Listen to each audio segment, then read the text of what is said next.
Hello friends, welcome back to my channel. आज मैं आपको ए लाइन पॉकेट कुर्ती बनाना बताऊंगी। तो देखिए, उसके लिए मैंने ये क्रेप का फैब्रिक लिया हुआ है और ये फैब्रिक मैंने 2.5 मीटर लिया है क्योंकि इसकी विड्थ थोड़ी ज़्यादा है, इसलिए 2.5 मीटर में ए लाइन कुर्ती बन जाएगी। अगर आपकी फैब्रिक की विड्थ कम है तो आपको 3 मीटर फैब्रिक लग सकता है और ये बहुत ही सॉफ्ट वाला फैब्रिक है। तो फैब्रिक को मैंने 4 फोल्ड करके बिछाया हुआ है। जो मेरी साइड है वो इसकी बंद वाली साइड है और जो ऊपर की साइड है वो इसकी खुली हुई साइड है। इस तरीके से मैंने इसे 4 लेयर में बिछाया हुआ है। देखिए, पूरा जो 2.5 मीटर फैब्रिक था उसे मैंने 4 लेयर में बिछा दिया है। और देखिए, इसकी जो लंबाई मैंने रखी है वो 44 इंच की यानी कि 44 इंच की रखी है। 43 इंच तक की लंबाई हमारी बनकर रेडी होगी। आप अपनी पसंद से लंबाई कम या ज़्यादा कर सकते हैं।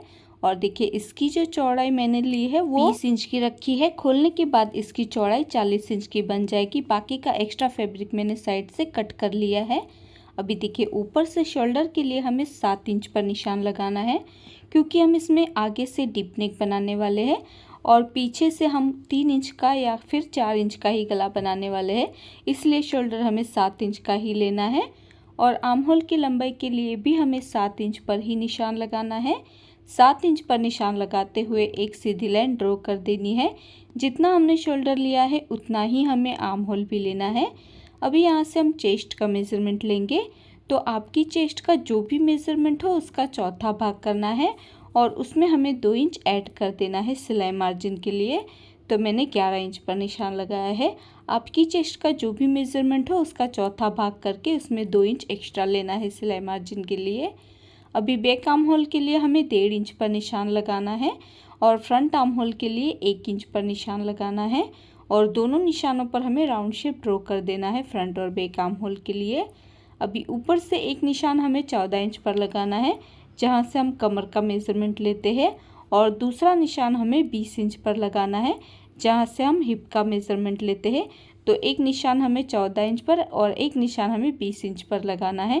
अभी देखिए, जो निशान हमने 14 इंच पर लगाया है वहाँ से हमें कमर की चौड़ाई का चौथा भाग करना है और उसमें भी हमें 2 इंच ऐड कर देना है सिलाई मार्जिन के लिए। तो मैंने 10 इंच पर निशान लगाया है। वेस्ट का 4th पार्ट करके 2 इंच एक्स्ट्रा लेना है। अभी जहाँ पर हमने हिप के लिए निशान लगाया है वहाँ से हमें हिप की चौड़ाई का चौथा भाग करना है और उसमें भी हमें 2 इंच ऐड कर देना है सिलाई मार्जिन के लिए। तो मैंने 11.5 इंच पर निशान लगाया है। हिप का 4th पार्ट करके 2 इंच एक्स्ट्रा लेना है। अभी दोनों निशानों को मिलाते हुए इस तरीके से हमें लाइन ड्रॉ कर देनी है। ये देखिए, इस तरीके से। अभी इस लाइन को हमें नीचे तक एक्सटेंड कर देना है। देखिए, इस तरीके से नीचे तक हम ड्रॉ कर लेंगे। अभी क्योंकि हम इसे ए लाइन शेप में बनाने वाले हैं तो नीचे से ऊपर की तरफ हमें 3 इंच पर निशान लगाना है और 3 इंच पर निशान लगाते हुए हमें इस तरीके से राउंड शेप ड्रॉ कर देना है। इसकी वजह से हमारे नीचे से कोने नहीं लटकेंगे। अभी देखिए, गले की चौड़ाई के लिए हमें 3 इंच पर निशान लगाना है क्योंकि हम आगे से डीप नेक बनाने वाले हैं और पीछे से 3 या फिर 4 इंच का ही गला बनाने वाले हैं, इसलिए गले की चौड़ाई हमें 3 इंच की ही लेनी है। और पीछे के गले की लंबाई के लिए हमें 4 इंच पर निशान लगाना है और आगे की गले की लंबाई के लिए हमें 6.5 इंच पर निशान लगाना है। पीछे की गले की लंबाई मैंने 4 इंच की रखी है और आगे की 6.5 इंच की रखी है। अभी दोनों निशानों पर हमें राउंड शेप ड्रॉ कर देना है फ्रंट और बैक नेक के लिए। अभी जहाँ पर हमारी आर्म होल वाली लाइन है वहाँ पर हमें आधा इंच पर निशान लगाना है शोल्डर स्लोप के लिए और आधा इंच पर निशान लगाते हुए हमें एक तिरछी लाइन ड्रॉ कर देनी है। ये देखिए, इस तरीके से। अभी देखिए, क्योंकि हम इसमें पॉकेट बना रहे हैं तो उसके लिए हमें निशान लगाना होगा। तो देखिए, पॉकेट हमारा कमर से थोड़ा सा नीचे की साइड पर होता है तो ऊपर से लेकर हमें 16 इंच पर एक निशान लगाना है। 14 इंच पर हमारी कमर की चौड़ाई होती है तो 2 इंच हमें नीचे की तरफ रखना है। तो ऊपर से हमें 16 इंच पर एक निशान लगाना है, जैसे कि आप वीडियो में देख सकते हैं, बिल्कुल उसी तरीके से। और देखिए, जो 16 इंच पर हमने निशान लगाया है उसके नीचे हमें 6 इंच पर एक और निशान लगाना है। ये हमारी पॉकेट की ओपनिंग रहेगी जो कि अंदर की साइड से खुलेगी। तो 6 इंच का गैप काफी रहेगा जिससे कि हमारा हाथ अंदर की तरफ जा सके। अभी देखिए, जो निशान हमने लगाया है वहाँ पर हमें इस तरीके से गोलाई दे देनी है। वैसे तो देखिए, साइड में बहुत ही ज्यादा फैब्रिक बचता है ए लाइन कुर्ती में, तो जितना बड़ा पॉकेट आप रखना चाहते हैं उतना बड़ा पॉकेट बनाकर आप गोलाई दे सकते हैं। मैंने ज्यादा बड़ी गोलाई नहीं रखी है, यानी कि ज्यादा ज़्यादा गहराई वाला पॉकेट में नहीं बना रही हूँ। आप चाहे तो इससे बड़ा पॉकेट भी बना सकते हैं। अभी देखिए हमें इसकी कटिंग कर लेनी होगी। तो सबसे पहले हमें बैक नेक और बैक आर्म होल से इसकी कटिंग करनी होगी। तो ये देखिए इस तरीके से मैंने कटिंग कर ली है और दो साइड में हमारे पॉकेट बने हैं। अभी देखिए इसमें से हमें एक पार्ट को निकाल लेना है।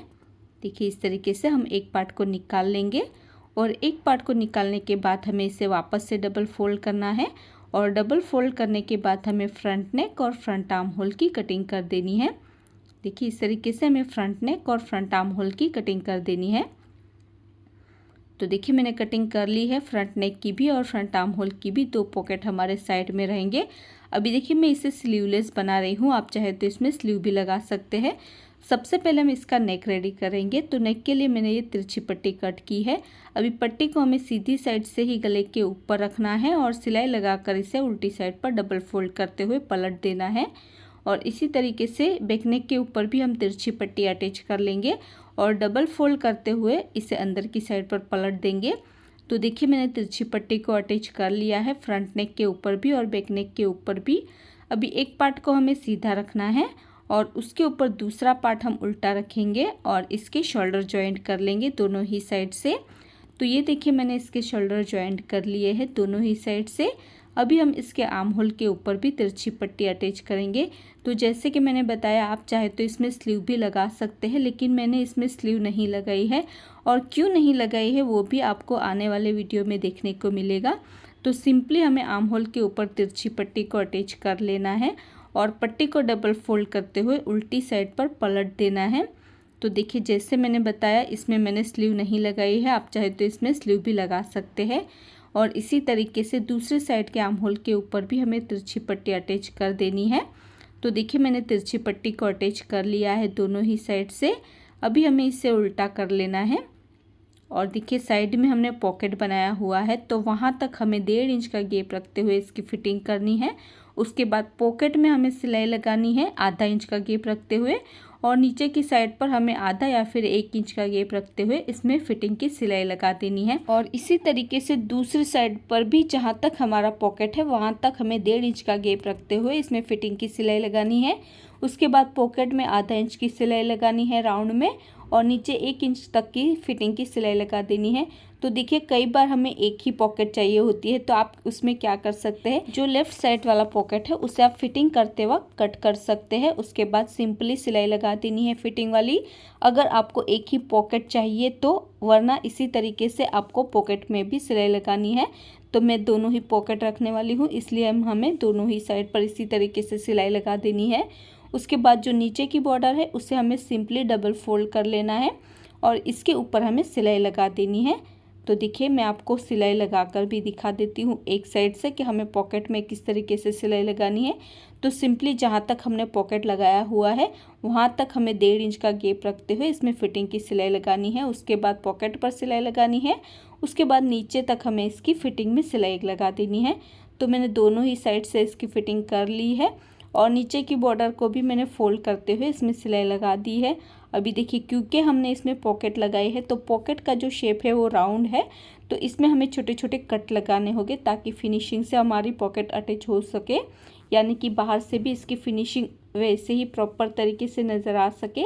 तो इस तरीके से दोनों ही पॉकेट में हमें छोटे छोटे कट लगा देने हैं और कट लगाते वक्त ध्यान रहे हमारी सिलाई बिल्कुल भी नहीं कटनी चाहिए। उसके बाद हम इसे सीधा कर लेंगे। तो देखिए इस तरीके से हमारे दोनों साइड पर पॉकेट आएंगे। तो जैसे मैंने बताया था मैंने पॉकेट की गहराई ज़्यादा नहीं रखी है, आप चाहे तो ज़्यादा गहराई भी रख सकते हैं। और इसी के साथ ये हमारी ए लाइन पॉकेट कुर्ती बनकर रेडी हो चुकी है और इसकी फिटिंग भी आप देख सकते हैं कितनी परफेक्ट तरीके से आई है। और इसमें मैंने स्लीव इसलिए नहीं लगाई है क्योंकि आने वाले वीडियोस में और शॉर्ट्स में आपको पता चल ही जाएगा। सो फ्रेंड्स आई होप आपको आज का ट्यूटोरियल पसंद आया होगा। अगर आपको आज का वीडियो पसंद आया तो इसे लाइक और शेयर ज़रूर कर देना और अगर अभी तक आपने हमारे चैनल को सब्सक्राइब नहीं किया है तो प्लीज़ इसे सब्सक्राइब कर लीजिए। और मेरा ये वीडियो देखने के लिए thank you so much friends.